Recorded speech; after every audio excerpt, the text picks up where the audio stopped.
तो बच्चों आज की क्लास में जो हम लोग रिवीजन करने जा रहे हैं वो रिवीजन है आपकी स्ट्रेट लाइन का। तो स्ट्रेट लाइन के अभी भी कुछ ऐसे क्वेश्चंस हैं जो आप बिल्कुल आपको याद नहीं होंगे कि किस तरह से उनको किया जाता है। तो स्पेसिफिक या important questions of straight lines ऐसे आप हेडिंग डाल दीजिए, important question of straight line, important questions of straight line, क्योंकि हम लोग धीरे धीरे करके हर टॉपिक का रिवीजन कर रहे हैं और हर टॉपिक में अपग्रेडेशन कर रहे हैं। तो important question of straight line जो बिल्कुल आपके लिए एक तरह से नया बन जाएगा, क्योंकि वो क्वेश्चंस आपको आते तो है लेकिन आते हुए भी आप अभी करने में सक्षम नहीं हो पाओगे, इसलिए उन क्वेश्चंस को करने का पूरा प्रयास करिए। तो बच्चों पहला क्वेश्चन है आपकी स्क्रीन पे, अ रे ऑफ लाइट। तो बच्चों पहले क्वेश्चन के लिए स्टार्ट हो जाइए, आप लिखना स्टार्ट कर सकते हैं। लिखिए a ray of light. Question is a ray of light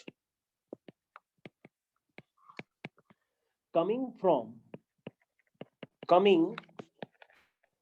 from the point 1, 2 is reflected at a point A on the x-axis and then passes through the point 5, 3. Find the coordinate of point A. तो बच्चों question को एक बार review कर लीजिए। Question में क्या given है? Question में गिवन है a ray of light coming from the point 1, 2 is reflected at point A on the x-axis and then passes through the point 5, 3. Find the coordinate of A. तो बच्चों question आपको पूरी तरह से clear होना चाहिए। अगर आप इस क्वेश्चन को कर सकते हैं तो जरूर आप अपने आप से भी कर लेंगे। कैसे करना है? सबसे पहले देखिए आपने क्या किया, एक रे ऑफ लाइट आपने इंसिडेंट कराई और उस पॉइंट से आपने इसको रिफ्लेक्ट करा दिया। आप लोग साइंस के स्टूडेंट हैं तो ये सारी बातें जानते हैं, angle of incidence equal to angle of reflection. और बच्चों ये जो लाइट रे आ रही है इसको आप इंसिडेंट रे कह सकते हैं। ये 1, 2 से आ रही है, जहां से पास कर रही है वो 1, 2 है।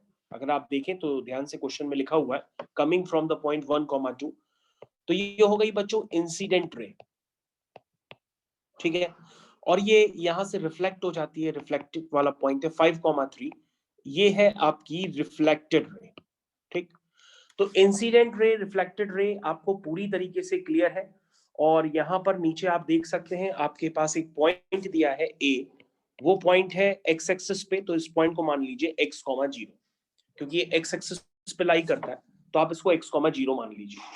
और बच्चों बाय ज्योमेट्री आपको पता होगा कि जितना एंगल ये होगा उतना ही एंगल ये होगा, ठीक है ना। जितना एंगल ये होगा उतना ये एंगल होगा। ये आपको लॉज ऑफ रिफ्लेक्शन में पढ़ाया जाता है, तो सभी बच्चे ये बात समझते हैं कि ये जितना एंगल वो होगा उतना ही एंगल ये होगा। अगर आपको लॉज ऑफ रिफ्लेक्शन भी नहीं पता है तो आप इसके लिए एक नॉर्मल बना सकते हैं।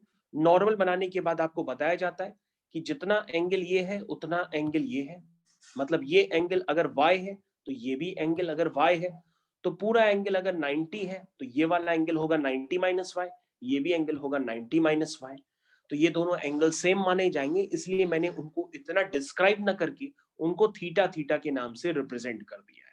तो आई होप आपको ये बात क्लियर होनी चाहिए। तो बच्चों आपको ए को कोऑर्डिनेट निकालने के लिए पूरी ताकत लगानी होगी। तो क्या आप ए का कोऑर्डिनेट निकाल पाए? तो ए का कोऑर्डिनेट आप किस तरह से निकालेंगे यही आपको समझना है, यही आपका सवाल है।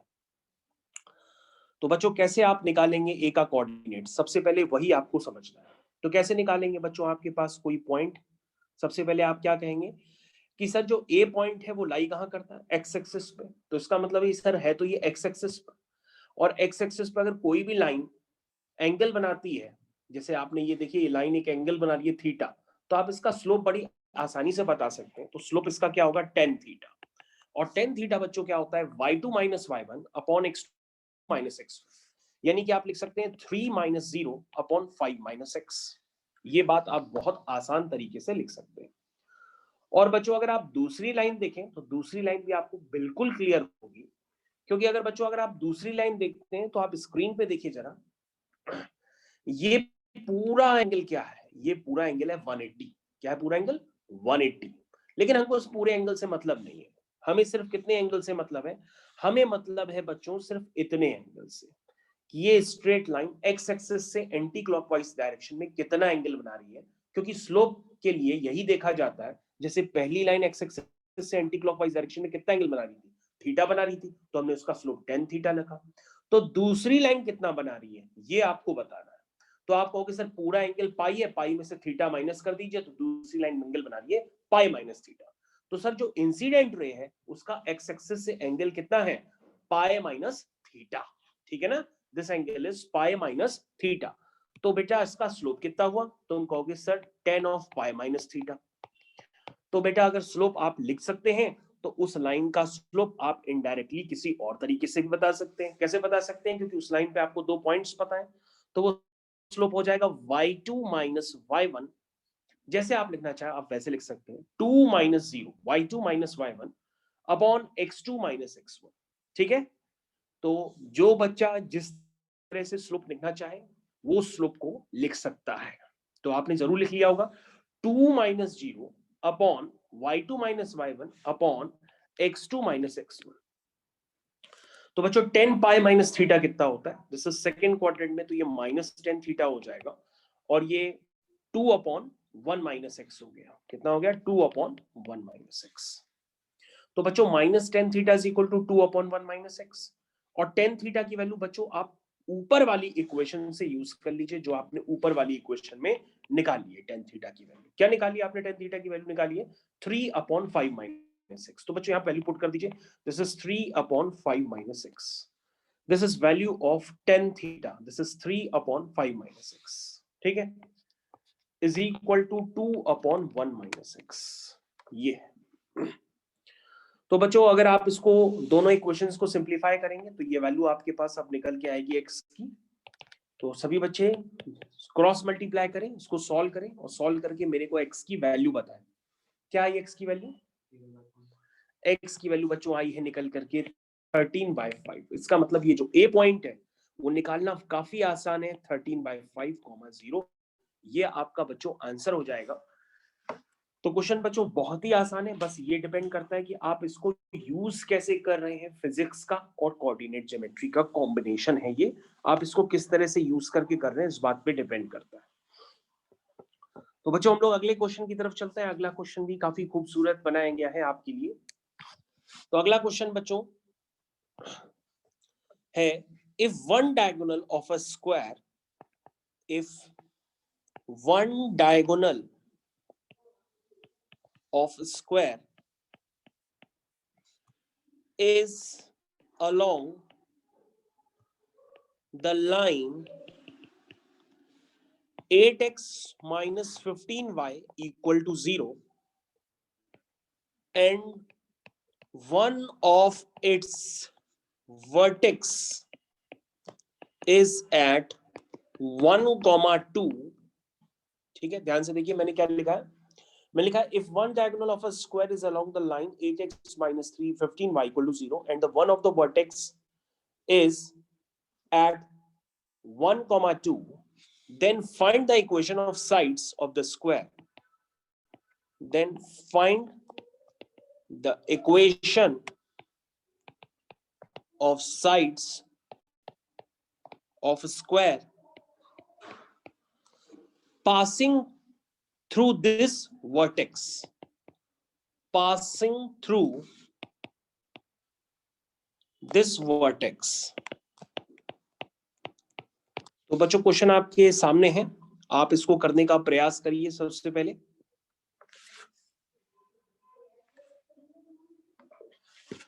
तो क्वेश्चन कर आपके सामने, इसको करने का सभी बच्चे प्रयास करें। क्वेश्चन बेहद आसान है।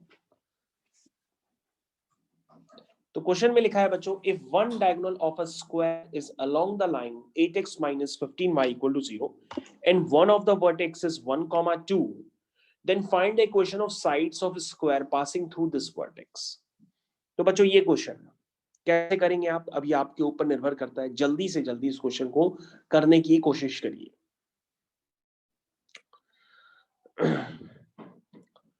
तो सभी बच्चे इस क्वेश्चन को जल्दी से जल्दी करने की पूरी कोशिश करें।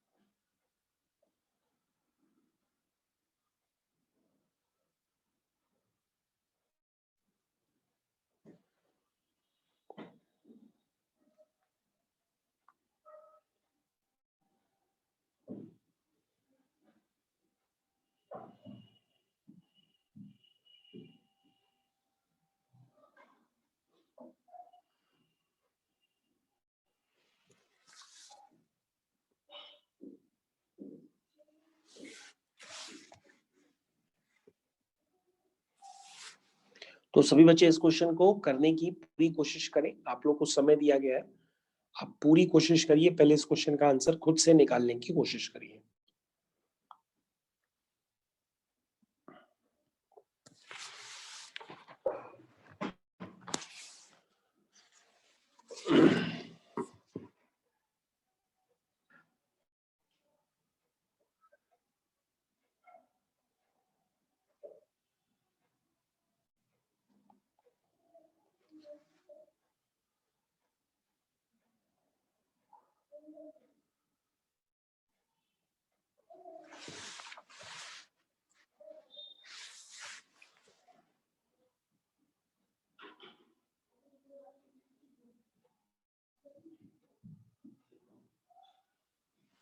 ओके बच्चों, तो हम लोग इस क्वेश्चन को करना स्टार्ट कर रहे हैं।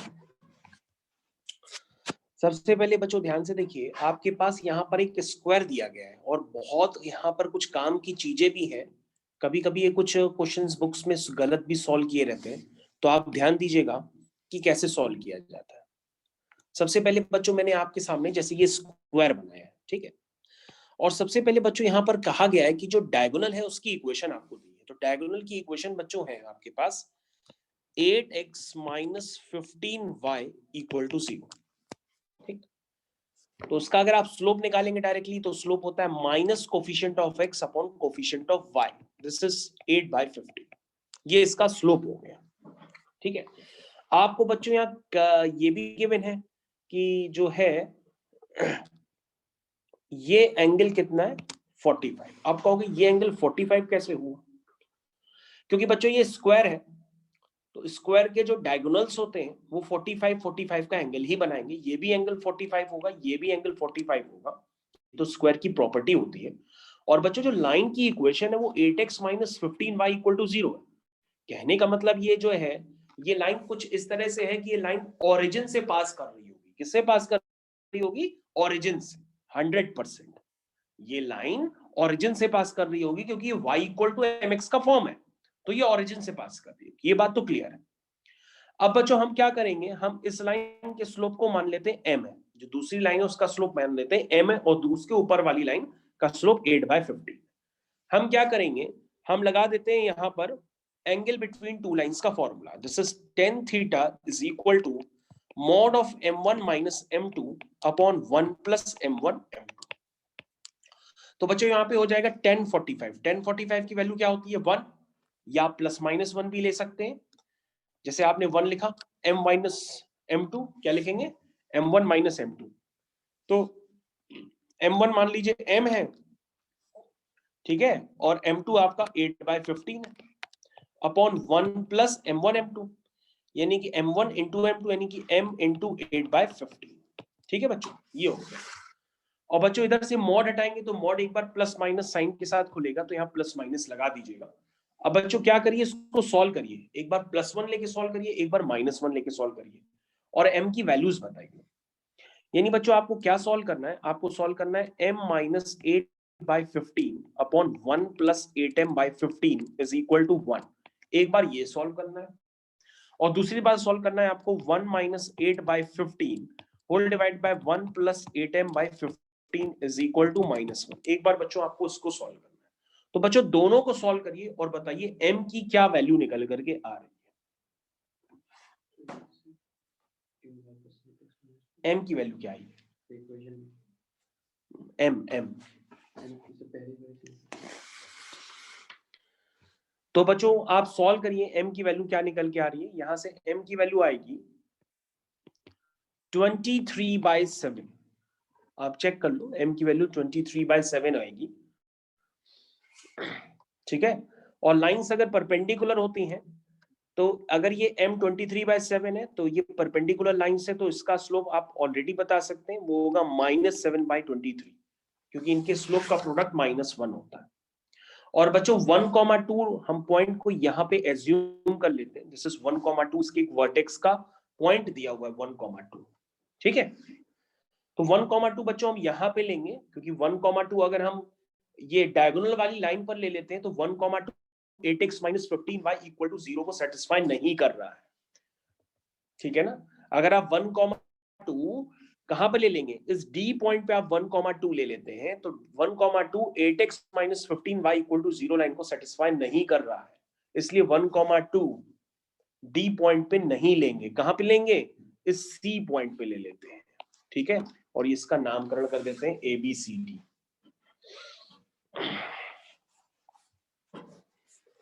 ठीक है। तो बच्चों ये बात आपको समझ में आनी चाहिए कि 1,2 आप वहीं पे लेंगे जहां पर 8x - 15y = 0 लाइन ना हो, क्योंकि वो उसको सेटिस्फाई नहीं कर रहा है। तो बच्चों अब आप ध्यान से देख लीजिए, आपके पास दो स्लोप भी पता पड़ गए हैं आपको और पॉइंट भी पता पड़ गया 1,2, तो आप DC लाइन की इक्वेशन और BC लाइन की इक्वेशन निकाल सकते हैं। तो मैं आपको इक्वेशन लिख सकता हूं, दिस इज y - y1। सभी बच्चे देखिए, मैं इक्वेशन लिख के दे रहा हूं, y - y1 = m times x - x1, ये है। और दूसरी इक्वेशन हो जाएगी y - y1 = m times x - x1। तो बच्चों दो इक्वेशंस आपके सामने आ गई, आपको ये पार्ट अब क्लियर होना चाहिए, दिस इज द आंसर। तो सभी बच्चे इसको समझने की कोशिश करें कि मैं इनको अभी क्या बताने की कोशिश कर रहा हूं। तो आप अपना आंसर निकाल के मैच करिए, आंसर आपका एग्जैक्ट क्या आ रहा है उसको जरूर मैच कर लीजिएगा। अगर आप इक्वेशंस को सेटिस्फाई करेंगे, सॉल्व करेंगे पूरा, तो आपकी इक्वेशंस DC लाइन की निकल करके आएगी, दिस इज 23x - 7y - 9 = 0। और AD लाइन की इक्वेशन निकल के आएगी 7x + 23y - 53 = 0। तो ये बच्चों हैं। तो बच्चों ये आपको ये पार्ट समझ में आना चाहिए कि आप कुछ भी अपने हिसाब से नहीं ले सकते हैं, करने आना चाहिए कि करना कैसे है।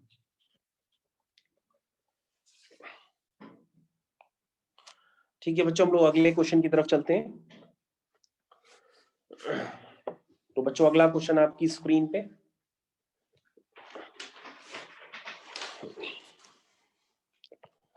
नेक्स्ट क्वेश्चन है बच्चों, देखिए, if the slope of line passing through the point, if the slope of line passing through the point A आपका पॉइंट है बच्चों 3,2 is 3/4. If the slope of a line passing through the point A 3,2 is 3/4, then find the points on line which are 5 units away from the point A. From the point A. ठीक है। तो question है बच्चों, if the slope of line passing through the point A 3,2 is 3/4, then find the points on the line which are 5 units away from the point A. तो बच्चों question आपको clear होना चाहिए, क्या है क्वेश्चन आपके सामने।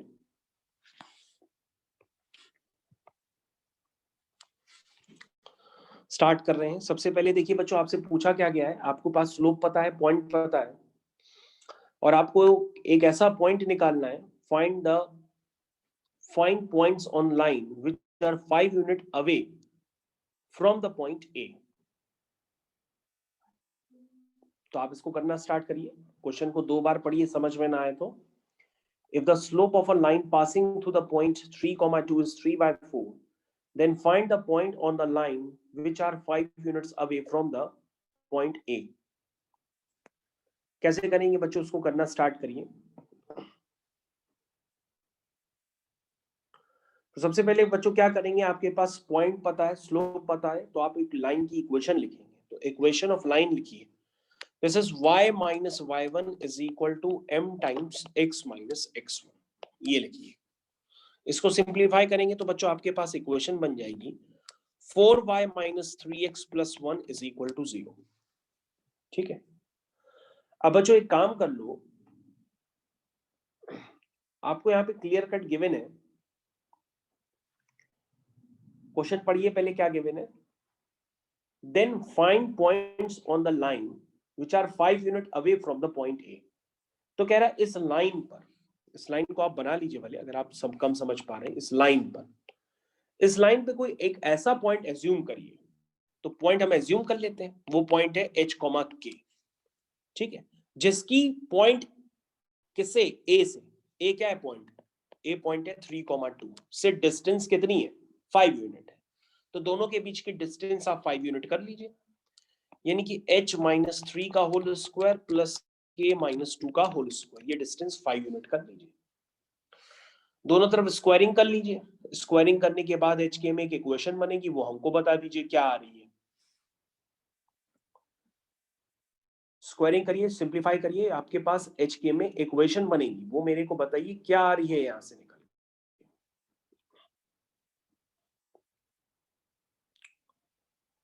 तो दिस इज h माइनस 3 का whole square plus k minus 2 का whole square is equal to 25। तो ये बच्चों जो लाइन है, इस लाइन पर आपने एक पॉइंट कंसीडर किया है h, k। तो h, k इस लाइन को सेटिस्फाई भी करेगा, क्योंकि लाइन की इक्वेशन आपको पहले से ही पता है, तो उसको सेटिस्फाई करेगा। That is 4k minus 3h plus 1 is equal to 0। ठीक है, अब यहां से आप k की वैल्यू निकाल लीजिए। k की वैल्यू आएगी बच्चों यहां से 3h माइनस 1 अपॉन 4, और k की वैल्यू निकाल करके इसमें पुट कर दीजिए। बल्ले यार, k की वैल्यू निकाल के इसमें आप पुट कर दीजिए, क्योंकि h, के उस लाइन पे भी सेटिस्फाई करेगा, और लाइन की इक्वेशन आपको पहले से पता है जो ए पॉइंट से पास हो रही है। अब k की वैल्यू क्या करिए, उठा करके इसमें पुट कर दीजिए, पुट करके सिंप्लीफाई करिए। जब आप सिंप्लीफाई करेंगे तो यहां सर h में क्वाड्रेटिक इक्वेशन बन जाएगी, और वो क्वाड्रेटिक इक्वेशन बनेगी बच्चों 25h square minus 150h minus 175 is equal to 0। जिसको आप और भी सिंप्लीफाई करेंगे तो ये बन जाएगा h square minus 6h minus 7 is equal to 0। इसके आप फैक्टर कर लेंगे तो आ जाएगा h plus 1 h minus 7 is equal to 0। यहां से बच्चों h की वैल्यू आएगी -1 और 7। h की वैल्यू आएगी -1 और 7। h की वैल्यू बच्चों -1 पुट करेंगे तो आपका k निकल आएगा। तो k आएगा -1 पुट करने पर। ठीक है, h की वैल्यू पुट करिए, k वगैरह निकाल लीजिए। तो h -1 पुट करेंगे तो k भी -1 आएगा, और h अगर 7 पुट करेंगे तो k आपका 5 आएगा। तो बच्चों ये आपका डाटा आ जाएगा h, k का। तो बच्चों आपको इस लाइन पे पॉइंट निकालने थे जो कि किस डिस्टेंस पे हो, वो डिस्टेंस हो आपकी कितनी, 5 यूनिट। तो बच्चों आपकी ये कंडीशन सेटिस्फाई हो गई। अब आप इसको करके एक बार खुद से भी रिव्यू कर लीजिए, आपके पास टाइम है।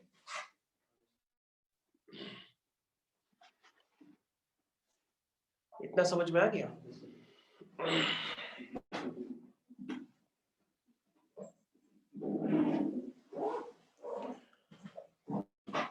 इंग्लिश लिख दिया ना कर, इंग्लिश कुछ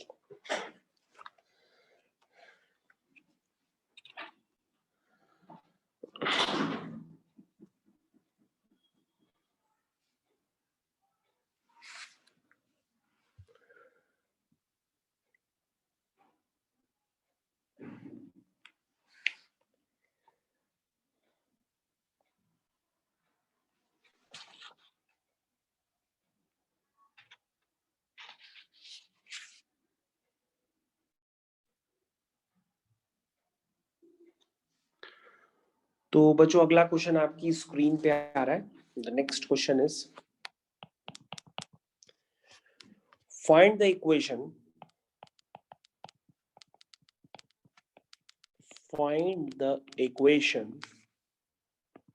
to straight line passing through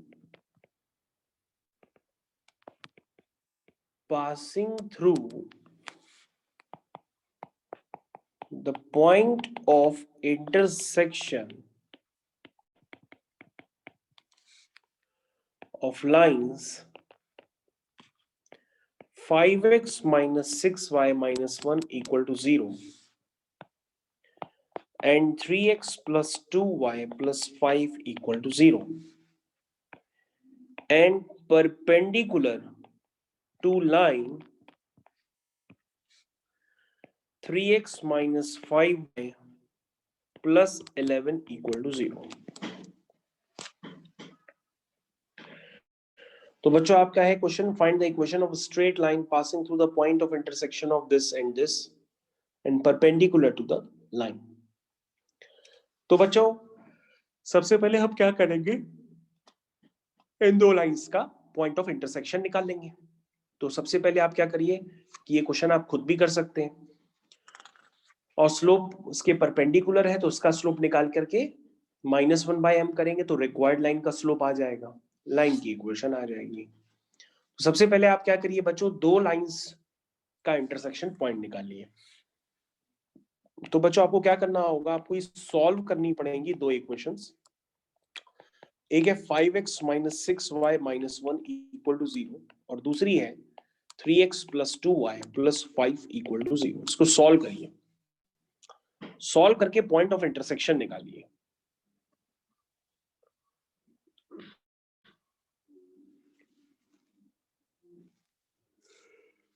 तो बच्चों सॉल्व जब आप करेंगे तो उसका पॉइंट ऑफ इंटरसेक्शन आएगा इज -1, -1. और बच्चों जो दूसरी लाइन है उसका स्लोप निकाल के -1/m कर दीजिए. 3x minus 5y plus 11 equal to 0. तो बच्चों उसका जो स्लोप है होता है minus coefficient of x upon coefficient of y. This is 3/5 और इसके परपेंडिकुलर लाइन का स्लोप हो जाएगा दिस इज m2, वो हो जाएगा माइनस का 5/3. तो बच्चों हमें क्या है रिक्वायरमेंट है, हमें एक ऐसी लाइन की इक्वेशन निकालनी है कि जो इन दोनों लाइंस के इंटरसेक्शन पॉइंट से पास हो और इसके परपेंडिकुलर हो. तो हमारे पास डाटा तो निकल के आ गया, y minus y1 is equal to m times x minus x1. ये इस रिक्वायर्ड लाइन की इक्वेशन है, ये आपको समझ में आनी चाहिए. इसको बच्चों आप सिंप्लीफाई और करेंगे तो आपका आंसर आएगा 5x plus 3y plus 8 equal to 0. तो हर बच्चा इस क्वेश्चन के सॉल्यूशन को पूरी तरीके से चेक कर ले और कोई प्रॉब्लम है तो दोबारा पूछ ले.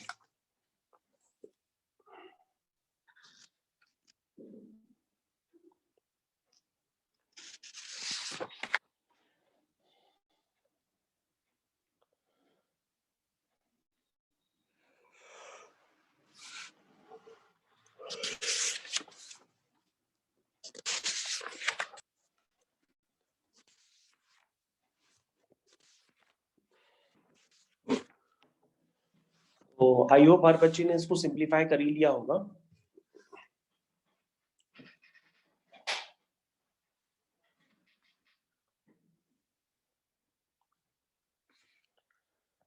तो बच्चों अगला क्वेश्चन आपकी स्क्रीन पे आ रहा है, बहुत ही सिंपल क्वेश्चन है.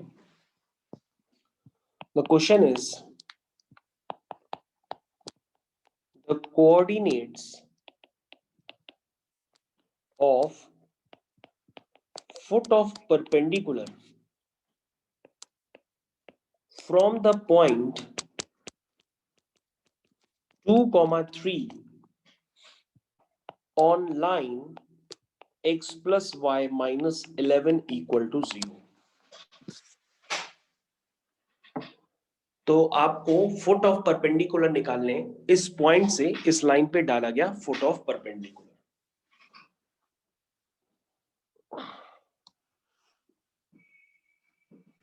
कैसे करेंगे देखो बच्चों. तो सबसे पहले अगर आपको ये कंसेप्ट अभी तक नहीं क्लियर है, वैसे तो होता काफी आसान है, तो आप डायग्राम बना के भी कर सकते हो। ये पॉइंट है आपका 2,3, तो फुट ऑफ परपेंडिकुलर निकालना है। तो फुट ऑफ परपेंडिकुलर के हम कुछ कोऑर्डिनेट मान लेते हैं, a, b मान लेते हैं। तो अगर ये लाइन परपेंडिकुलर है तो दोनों के स्लोप्स का प्रोडक्ट -1 होगा, तो इसका स्लोप m1 मान लो, इसका स्लोप m2 मान लो। m1 m2 बराबर -1 कर लो। m1 क्या होगा? m1 होगा b -3 अपॉन a -2। m2 क्या होगा? m2 होगा minus coefficient of x upon coefficient of y, this is -1। Lines perpendicular है तो उनके स्लोप्स का प्रोडक्ट -1 होगा, यानी कि m1 into m2 is equal to -1। तो m1 बच्चों क्या है? वो है b -3 अपॉन a -2। m2 क्या है? m2 है -1। तो लाइंस परपेंडिकुलर है तो उनके स्लोप्स का प्रोडक्ट क्या होगा? -1 होगा। तो बच्चों ए बी में एक इक्वेशन यहां से बन जाएगी, और ए बी बच्चों इस लाइन की इक्वेशन को सेटिस्फाई करता है, मतलब जो a कॉमा बी है वो सेटिस्फाई करता है, satisfies the equation of line, the equation x plus y minus 11 is equal to 0। तो बन जाएगी a plus B minus 11 is equal to 0। ठीक है बच्चों, आप यहां तक समझ गए हैं? अब बच्चों आप ध्यान से देख लीजिए, आपके पास सारा डाटा आ गया है। ए बी में एक इक्वेशन ये बन गई है, ए बी में दूसरी इक्वेशन ये बन गई है। दोनों को सॉल्व कर लीजिए, आपके पास ए और बी निकल करके आ जाएंगे। ठीक है, तो क्या निकल के आई ए और बी?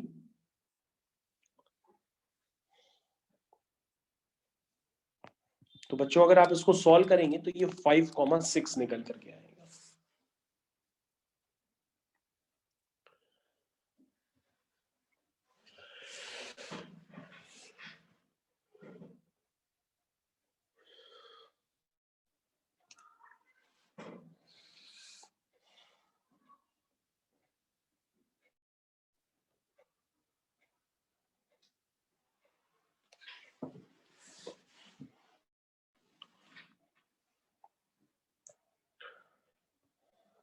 तो ये फुट ऑफ परपेंडिकुलर का कंसेप्ट था। अगला क्वेश्चन बच्चों, अगला क्वेश्चन है the reflection of point 4, -13 about the line, line है बच्चों आपकी 5x plus 5 plus 6 is equal to 0. The reflection of the point 4, -13 about the line 5x plus y plus 6 equal to 0 is, बताइए। तो reflection का भी concept आपको clear होता है, आपको बताया गया रिफ्लेक्शन का कंसेप्ट पहले भी। तो आप इसको एक मिरर की तरह ट्रीट करते हैं लाइन को, और कहते हैं जितना ऊपर वो पॉइंट होगा उतनी नीचे उसकी इमेज होगी। यानी ये क्या होता है, ये जो बी पॉइंट है ये मिड पॉइंट होता है पीपी डैश का। तो ये है पॉइंट 4, -13 और ये है पॉइंट आपका a, b। तो आपको जो रिफ्लेक्शन है वो a, b निकालना है। तो 4, -13 का इस लाइन के अबाउट जो रिफ्लेक्शन है वो कितना है? वो है आपका a, b। तो सबसे पहले क्या करेंगे, कहेंगे mid point of PP dash satisfies the equation of line, यही कहेंगे। तो आप लिख सकते हैं mid point of line PP dash satisfies the equation of line, the equation of line। तो मिड पॉइंट बच्चों क्या आया पीपी डैश का? मिड पॉइंट आया आपका a plus 4/2 comma b minus 13/2। तो ये मिड पॉइंट क्या करेगा? सेटिस्फाई करेगा, सेटिस्फाई करा दो। दिस इज 5x, x की जगह आएगा a plus 4/2 plus y 5x plus y, y की जगह क्या है? b minus 13/2 plus 6 is equal to 0। तो बच्चों ये फर्स्ट इक्वेशन बन गई a और b में। अब आप क्या करेंगे, आप कहेंगे पीपी डैश जो है वो परपेंडिकुलर है लाइन की, तो उस लाइन की इक्वेशन को आप l लिख दीजिए। तो आप लिख दीजिए PP dash is perpendicular to l। और ऐसा अगर होगा तो लाइंस के स्लोप का प्रोडक्ट -1 होगा। तो इसका स्लोप अगर m1 है, इसका स्लोप अगर m2 है, तो इनके स्लोप्स का प्रोडक्ट होगा -1।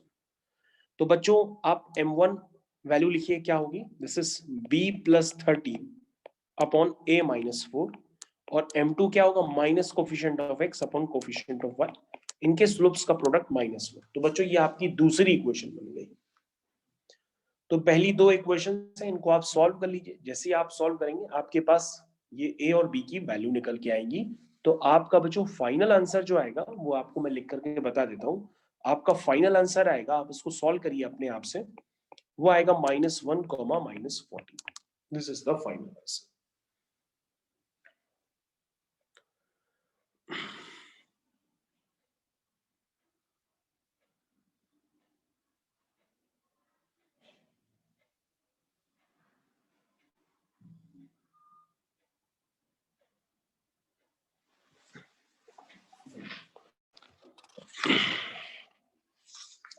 ठीक है बच्चों, कर लिया? Yes sir. तो अगला क्वेश्चन है बच्चों, the intercept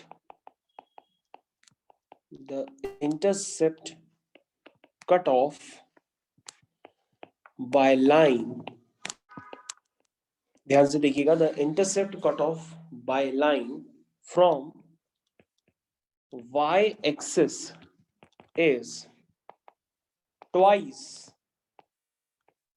than that from x axis,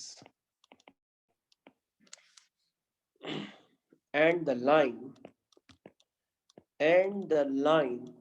passes through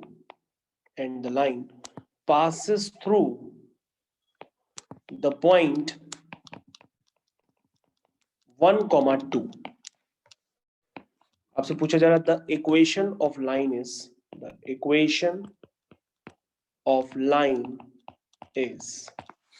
ये पूछा जा रहा है।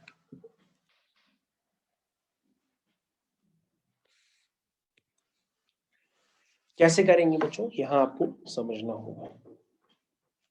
सबसे पहले सभी बच्चों को पता होगा intercept form of a line. तो इंटरसेप्ट फॉर्म ऑफ लाइन की इक्वेशन मैंने आपको काफी बार बताई है कि इस लाइन की इक्वेशन होती है x/a plus y/b is equal to 1। लेकिन अगर यहाँ पे लिखा हुआ है कि intercept cut off by line from y axis is twice from the x axis, अगर x एक्सिस में मान लो a यूनिट है तो यहाँ पर उसका डबल है, यानी कि 2a यूनिट्स। समझ गए? इसका मतलब अगर ये पॉइंट a, 0 है तो ये पॉइंट हो गया 0,2 है, क्योंकि y एक्सिस में कटा हुआ इंटरसेप्ट जस्ट x एक्सिस का डबल है। तो इक्वेशन हो जाएगी x upon a plus y upon b, b की जगह आप 2a डाल दीजिए इक्वल टू 1। और ये जो लाइन है ये पास करती है 1,2 से, तो 1,2 से इसको पास करा देंगे तो हो जाएगा 1 upon a 2 upon 2a equal to 1। तो बच्चों यहां से आपके पास a की वैल्यू निकल आएगी। और a की वैल्यू बच्चों अगर आप सॉल्व कर रहे हैं तो a की वैल्यू सॉल्व करिए, देखिए क्या निकल के आ रही है। a की वैल्यू आएगी 2, आप सॉल्व कर लीजिए 2 ही आएगी अकेली बस। इसका मतलब आपके पास लाइन की इक्वेशन आ गई, this is x upon a plus y upon b, b आपका 2a है, this is 4 is equal to 1। This is the required answer. Question काफी आसान है। अगर आपको लाइन का इंटरसेप्ट फॉर्म पता है तो आपको सारी चीजें याद आ गई होंगी। Intercept form of a line होता है x/a plus y/b is equal to 1।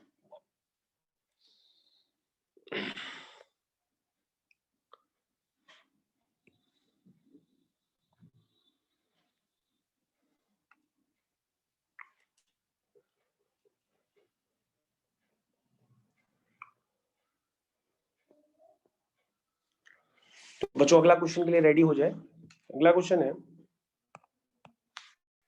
अगले क्वेश्चन के लिए सभी बच्चे रेडी हो जाए। अगला क्वेश्चन है, a point moves such that its distance from the point 4, 0 is half that of distance is half that of distance from the line x equal to 60, then the locus of point is ये question है आपका। तो वो जो question में दिया हुआ है, a point move such that, एक ऐसा पॉइंट है, वेरिएबल पॉइंट है, इसको आप h, k मान लीजिए या जो भी लेट करना है कर लीजिए। Point move such that distance from the point 4, 0 is half the distance from the line x equal to 60। ठीक है बच्चों, तो सबसे पहले हम एक लाइन की एक पॉइंट से डिस्टेंस लेट करेंगे। हम मान लेते हैं कि वो जो पॉइंट है वो h, k की लेट कर लेते हैं। अब h, k की सबसे पहले हम किससे डिस्टेंस निकालेंगे? 4, 0 से डिस्टेंस निकालिए, क्या होगी? Square root of h minus 4 का whole square plus k minus 0 का होल स्क्वायर।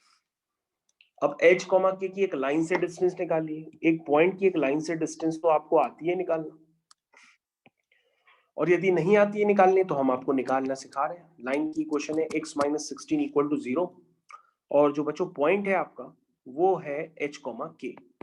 तो h, k की 4, 0 से डिस्टेंस और h, 0 की इस लाइन से डिस्टेंस। अब आप क्या लिखेंगे? ये डिस्टेंस कितनी होगी? This is k minus x की जगह h आ जाएगा, this is h minus 16 upon square root of 1 का स्क्वायर, और y का कोफिशिएंट 0 है, तो ये डिस्टेंस होगी बच्चों h माइनस 16 एक तरह से। ठीक है, या आप मॉड लगा दीजिए तो मॉड ऑफ h माइनस 16। तो ये किसके बराबर है? ये डिस्टेंस हाफ ऑफ एक पॉइंट की एक लाइन से डिस्टेंस के बराबर, और एक पॉइंट की लाइन से डिस्टेंस है मॉड ऑफ h माइनस 16। अब ये मॉड खुलेगा जरूर प्लस माइनस साइन से, लेकिन दोनों तरफ स्क्वायरिंग होगी तो माइनस साइन भी प्लस में कन्वर्ट हो जाएगा, तो ओवरऑल आप इसको पॉजिटिव ही लिख सकते हैं। तो फाइनली ये बन जाएगा h माइनस 4 का whole square plus k square is equal to 1/4 times h minus 16 का होल स्क्वायर। तो बच्चों अब आप इसको और भी सिंप्लीफाई करिए, तो ये बन जाएगा 3h square plus 4k square is equal to 192। ठीक है, तो आपके पास लास्ट में लोकस निकालने के बाद हम h को x कर देते हैं, k को y कर देते हैं, तो आपके पास फाइनल इक्वेशन निकल करके आ गई है। अब इसको आप चेक कर सकते हैं, 3x square plus 4y square is equal to 192। तो सभी बच्चे प्रयास करते रहें, क्वेश्चंस करते रहें, आते हो तो भी करते रहें।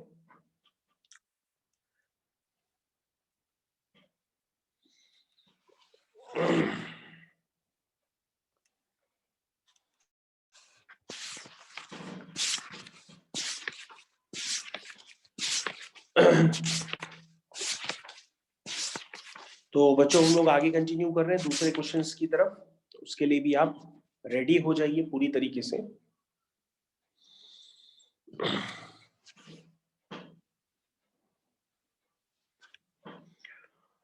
तो सभी बच्चे यहाँ पे रेडी हो जाए।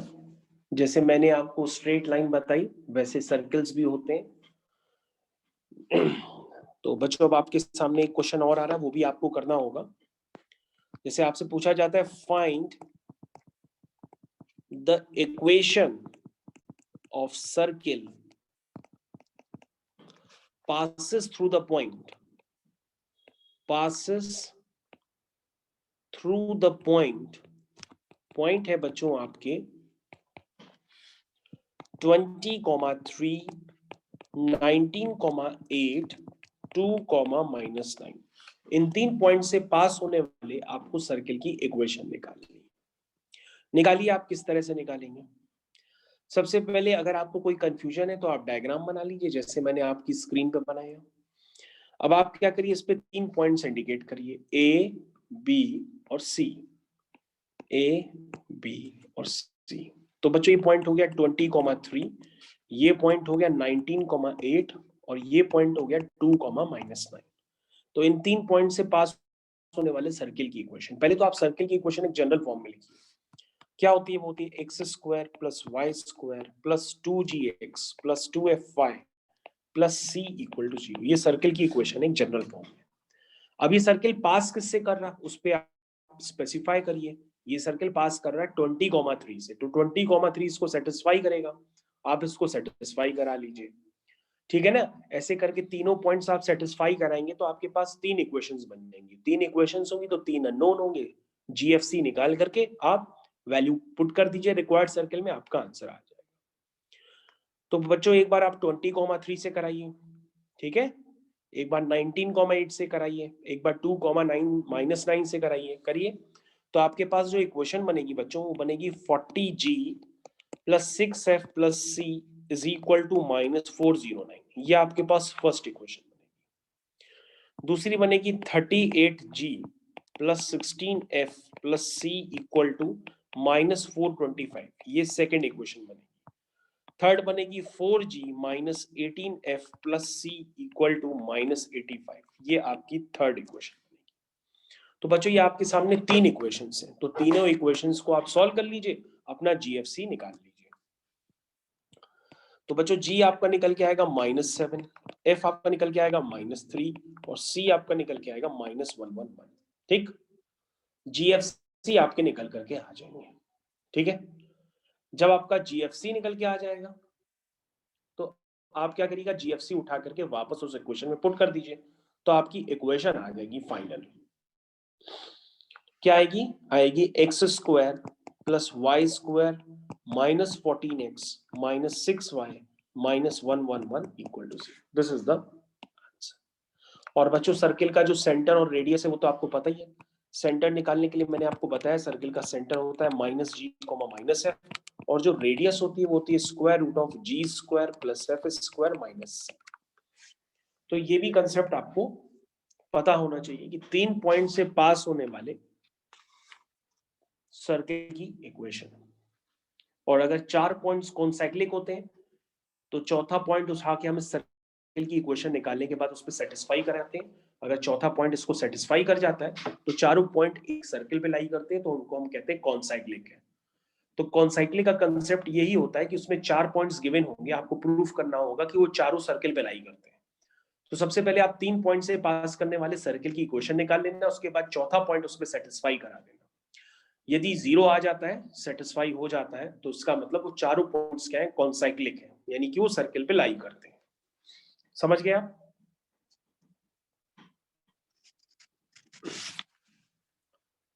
तो ये कंसेप्ट होता है इसको करने का।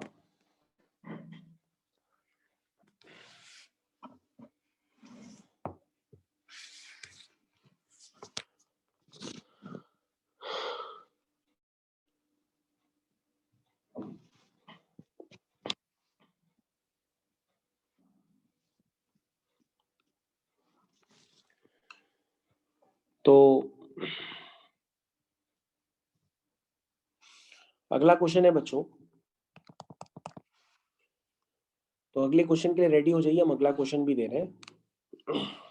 अगला क्वेश्चन है बच्चों, circle on which the coordinates of any point are 2 plus 4 cos theta, comma minus 1 plus 4 sin theta given by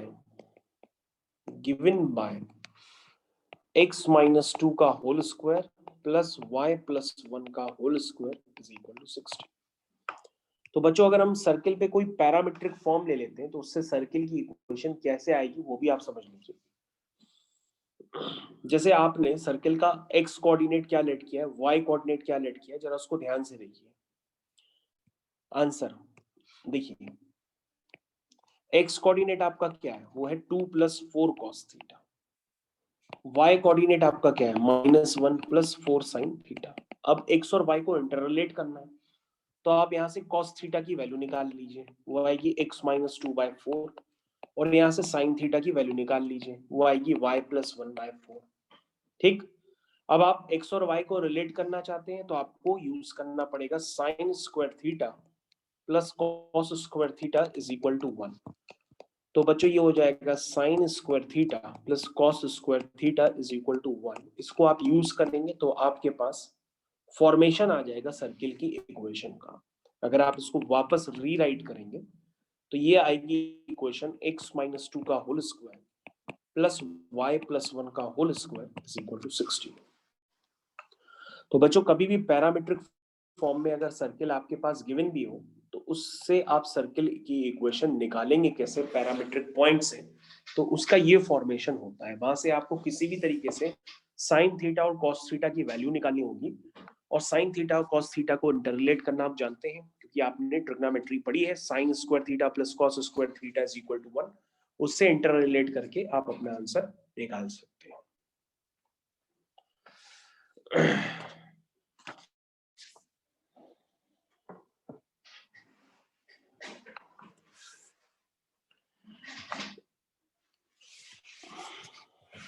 तो बच्चों अगला क्वेश्चन है,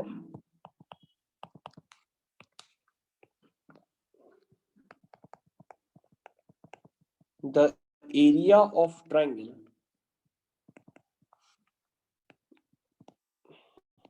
formed by lines joining the vertex of parabola x square is equal to 12y. The area of triangle formed by lines joining the vertex of parabola x square equal to 2y 12y to the ends of latus rectum। कैसे करेंगे ये आपको यहां पर ध्यान देना होगा।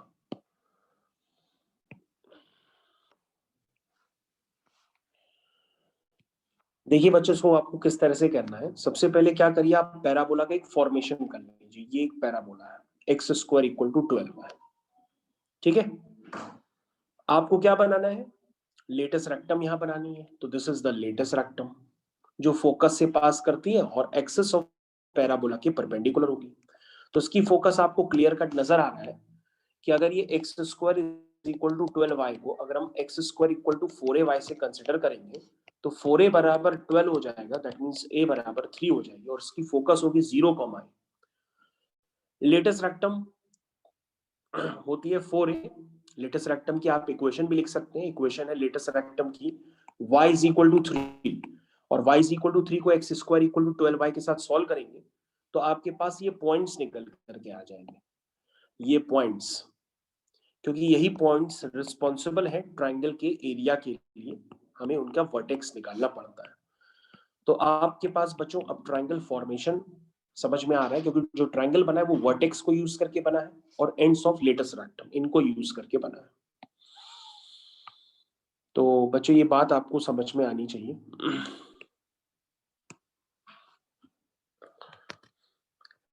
अब बच्चों आप एरिया निकालने की पूरी कोशिश करिए। एरिया कैसे निकलेगा, एरिया होगा half into base into height. तो हाफ इंटू बेस, बेस बच्चों आपको क्लियर है, हाइट भी क्लियर है, half into base into height लगा दीजिए, आपको क्लियर कट समझ में आ जाएगा। तो बच्चों -6,3 और 6,3 के बीच की अगर डिस्टेंस निकालेंगे तो वो 12 आएगी, और हाइट आपको क्लियर कट नजर ही आ रही है 3 है। तो उसको सिंप्लीफाई करेंगे तो आपके पास एरिया ऑफ ट्राइंगल आएगा 18 स्क्वायर यूनिट्स। सभी बच्चे ध्यान दें, यहाँ पे एरिया ऑफ ट्राइंगल आएगा 18 स्क्वायर यूनिट्स।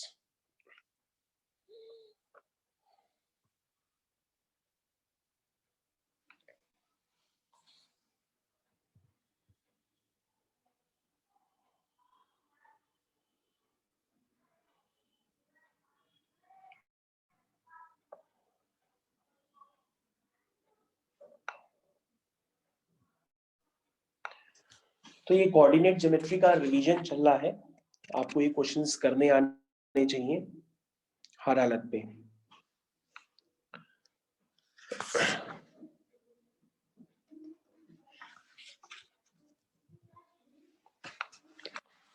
बच्चों आज का आखिरी क्वेश्चन है जो आप करके मेरे को होमवर्क में भेजेंगे। आखिरी क्वेश्चन आपका है बच्चों एज अ होमवर्क।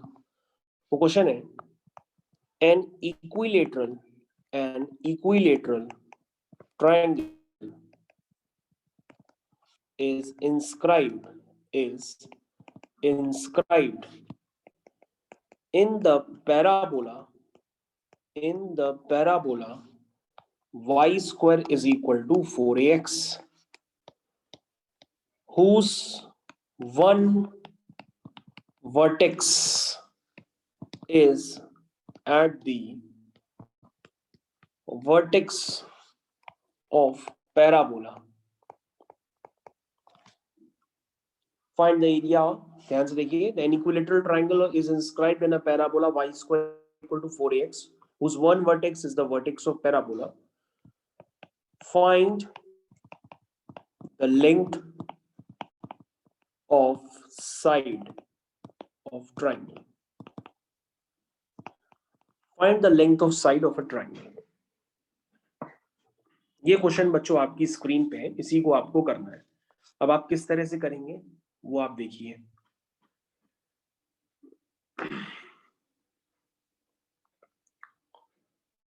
तो इस क्वेश्चन का सॉल्यूशन करके मेरे को आपको भेजना है. मैं वेट कर रहा हूं, 10 मिनट के अंदर आप हमको भेज दीजिएगा.